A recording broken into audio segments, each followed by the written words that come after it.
नमस्कार फ्रेंड्स, मैं डॉक्टर सुमन शर्मा आज आपके साथ शेयर करने आई हूँ फिटनेस का एक बहुत इम्पॉर्टेंट टॉपिक।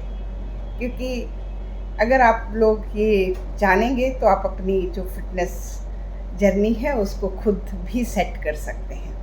तो आज मैं आपके साथ शेयर करूँगी नंबर्स की फिटनेस में क्या इम्पोर्टेंस है। तो आइए जानते हैं फ्रेंड्स। हमारी फिटनेस जर्नी जो है वो टोटल नंबर पे चलती है, कैलकुलेशन पे चलती है। अनकाउंटेड हम ना एक्सरसाइज देते हैं ना हम डाइट देते हैं। तो आइए जानते हैं इन नंबर्स का रहस्य, हम नंबर्स कैसे कैलकुलेट करते हैं। सबसे पहले फ्रेंड्स हम आते हैं वेट और हाइट पे। हम वेट और हाइट को लेके पर्सन का BMI निकालते हैं। आपको बहुत सारी ऐप्स मिल जाएंगी जिसमें आपका weight in KG divide by height in metre square आपका BMI आ जाता है। ये जो बॉडी मास इंडेक्स है ये हर पर्सन का अलग अलग होता है। इसमें बहुत सारे फैक्टर भी हैं, एज है, सब कुछ है। और इसमें अगर उससे आप डिसाइड कर सकते हैं कि आप कहाँ खड़े हैं, आप ओवरवेट हैं, आप ओबीस हैं, आपकी ओबेसिटी ग्रेड 1, ग्रेड 2 और मॉर्बिड। जैसा कि मैं यहाँ पे एक चार्ट दूंगी आपको जिससे आप डिसाइड करेंगे। उसके बाद फ्रेंड्स हम बात करते हैं ब्लड प्रेशर की। फिटनेस जर्नी शुरू करने से पहले आपको अपना ब्लड प्रेशर पता होना चाहिए। ऊपर का ब्लड प्रेशर जिसे हम सिस्टोलिक बोलते हैं वो आपका 120 और नीचे का जो डायस्टोलिक है वो 80 होना चाहिए। क्योंकि ब्लड प्रेशर एक साइलेंट प्रॉब्लम है, बहुत से लोगों को पता नहीं होता। अगर आपका 140, 100, 140, 90 आता है तो आपको उसके लिए अवेयर हो जाना चाहिए, अपनी डाइट उसके अकॉर्डिंग लेनी चाहिए और इससे ज़्यादा आने पे अपने डॉक्टर से मिलना चाहिए। उसके आगे मैं बात करती हूँ फ्रेंड्स ब्लड शुगर की। शुगर सब लोग जानते हैं। इसमें अगर 100 फास्टिंग में 100 से नीचे नॉर्मल रेंज, और WHO ने अभी 126 कर दी है, बट हम 100 मान के चलते हैं। एंड 140 से नीचे जो है वो आपकी खाने के बाद रेंज, और HbA1c जो आपका है वो 6.2 तक, 3 महीने की जो वैल्यू है वो 6.2 तक होनी चाहिए। हमें ये नंबर इसलिए डिसाइड करने हैं कि हमें पता होना चाहिए जब हम जर्नी स्टार्ट कर रहे हैं हमारा फिटनेस लेवल कहाँ था और हमने कहाँ पहुँचना है। उसके बाद फ्रेंड्स मैं बात करती हूँ थायराइड फंक्शन की। हमें फिटनेस जर्नी से पहले थायराइड फंक्शन कराना होता है। इसमें मेनली हम TSH की बात करते हैं जो थायराइड स्टिमुलेटिंग हार्मोन है। इसकी नॉर्मल वैल्यू 0.5 से 5 तक होती है।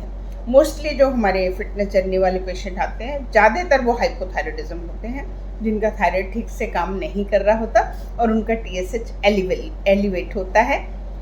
अगर 7 तक है, ओबीस है, तो हम इसे लाइफस्टाइल मानते हैं, और अदरवाइज हम आपको आपके डॉक्टर से मिलने के लिए एडवाइस करते हैं। उसके बाद फ्रेंड्स मैं बात करती हूँ आपकी वाटर इनटेक की। वाटर इनटेक का हमारे पास कोई ऐसा फिक्स नहीं है फंडा, बट आपको रिहाइड्रेट रहना है थ्रू आउट फिटनेस जर्नी। आपको 2 to 3 लीटर पानी पीना ही पीना है। कई कंट्रीज़ हैं जहाँ पे प्यास नहीं लगती, तो आपको अपने आप को इस तरीके से तैयार करना है कि आप टाइमली अपना वाटर इनटेक पूरी करें। उसके बाद फ्रेंड्स हम स्लीप की बात करते हैं। स्लीप जो है हमें टाइम, यहाँ मैं आपको टाइमिंग पे आ रही हूँ, नंबर्स बता रही हूँ। 6 to 8 आवर्स की हमें नाइट की स्लीप जो है वो फिटनेस जर्नी के लिए बहुत अच्छी होती है। जब हम सोते हैं खाली हम सो ही नहीं रहे होते, हमारा ब्रेन, हमारी बॉडी के टिश्यूज़ रिपेयर हो रहते हैं और हमारा ब्रेन बहुत सारी मेमोरीज़ को रिकलेक्ट कर रहा होता है, हमारे हार्मोन्स बन रहे होते हैं। तो नींद हमारे लिए फिटनेस जर्नी के लिए बहुत ज़रूरी है। उसके बाद फ्रेंड्स मैं बात करती हूँ आपके लिपिड्स की, क्योंकि हमेशा हम बोलते हैं कि bad cholesterol is a lifestyle disease. तो लिपिड के टेस्ट की बात करती हूँ नंबर्स की। फ्रेंड्स ये ब्लड से किया जाता है, खाली पेट किया जाता है, और इसमें टोटल कोलेस्ट्रॉल जो है वो 200 से नीचे रहना चाहिए, और HDL जो आपका जो गुड कोलेस्ट्रॉल है वो 60 से ऊपर रहना चाहिए, और LDL जो है वो कम रहना चाहिए। तो अगर आपको पता होगा तो आप उस तरीके की डाइट आप ले सकते हैं। और जो LDL वो बुरा कोलेस्ट्रॉल होता है, वो प्लाक बनाने की हमारी धमनियों में क्षमता रखता है, जिससे हमें हार्ट डिजीज होने का डर रहता है। उसके बाद फ्रेंड्स मैं बात करती हूँ एक्सरसाइज की। एक्सरसाइज हमारी फिटनेस एक्टिविटी का बहुत इम्पॉर्टेंट पार्ट है।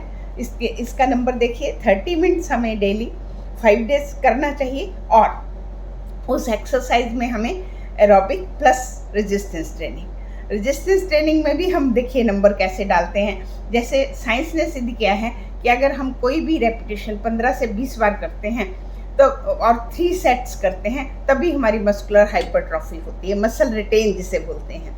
तो अगर हम वैल्यू नहीं जोड़ेंगे तो हम कैसे प्रोग्रेस करेंगे? तो हम अपने क्लाइंट को, जैसे आप 10 रेपिटेशन के 3 सेट आप करिए। सेट होता है एक सेट में 10 रेपिटेशन है, बीच में 30 सेकेंड्स का हम इंटरसेट आपको रेस्ट दे के देन 3 सेट ऐसे एडवाइस करते हैं। फिर उसके बाद हमने जैसे प्रोग्रेस करनी है तो नंबर से ही तो बढ़ाएंगे उसको। उसके बाद मैं बात करती हूँ आपकी डेस्क जॉब की। फ्रेंड्स, अगर आपका बैठने का काम है तो आप हर 45 मिनट में उठिएगा, क्योंकि जो हमारा मेटाबॉलिज्म है, जितनी हम एक्सरसाइज या मूवमेंट करते हैं 45 मिनट तक एक्टिव रहता है। जो लोग लॉन्ग आवर्स तक बैठने का काम करते हैं, डेस्क जॉब है, उनका जो ब्लड सर्कुलेशन कम होता है, उनके लेग पेन, उनके नीज में स्वेलिंग, ये सब होता है। तो ऐसा बोला जाता है कि आप 45 मिनट्स के बाद थोड़ा सा मूवमेंट करें।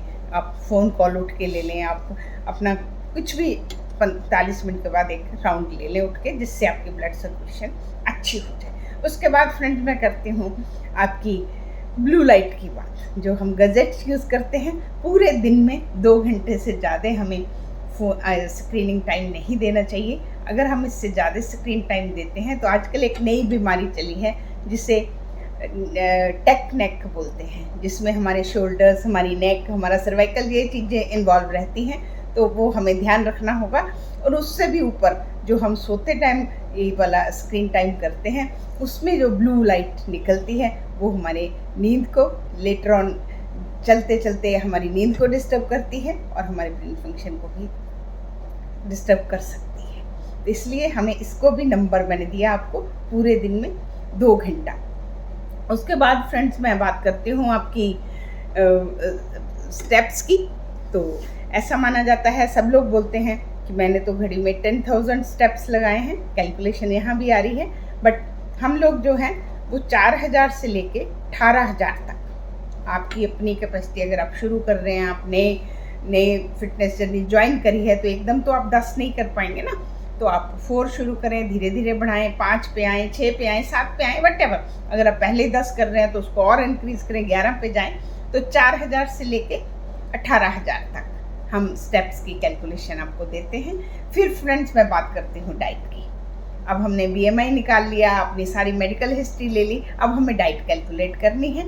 इसमें 2 चीज़ें हैं। अगर हमें वेट गेन के लिए करनी है तो हम उसको कैलोरी सरप्लस करेंगे, पर वो भी कैलकुलेटिव करेंगे कि हम अनकैलकुलेटेड वेट हमारा गेन ना हो जाए। बिल्कुल कैलकुलेटिव कहाँ हमें वेट चाहिए। और इसमें एक टर्म आती है बॉडी रिकम्पोजिशन की, कि ऐसा वेट ना गेन कर लें कि हम अजीब अजीब हो जाएं। वेट भी हमें कैलकुलेटिवली ही गेन करना है।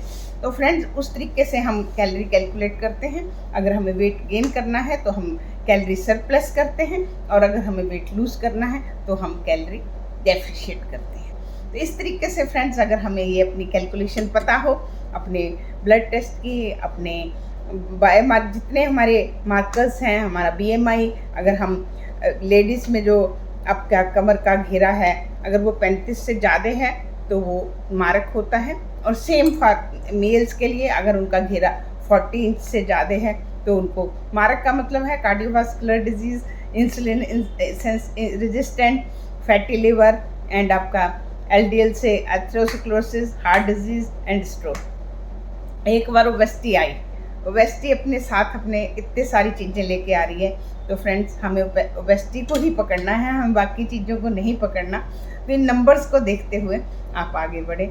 अगर आपको मेरा ये वीडियो नंबर्स को समझाने में हेल्पफुल हो तो इसे ज़रूर ज़्यादा से ज़्यादा शेयर करें और सब्सक्राइब करें, ताकि हर आदमी अपने नंबर्स, अपनी BMI, अपना वेट, हाइट सब खुद कैलकुलेट करके अपनी फिटनेस जर्नी खुद अरेंज कर सके।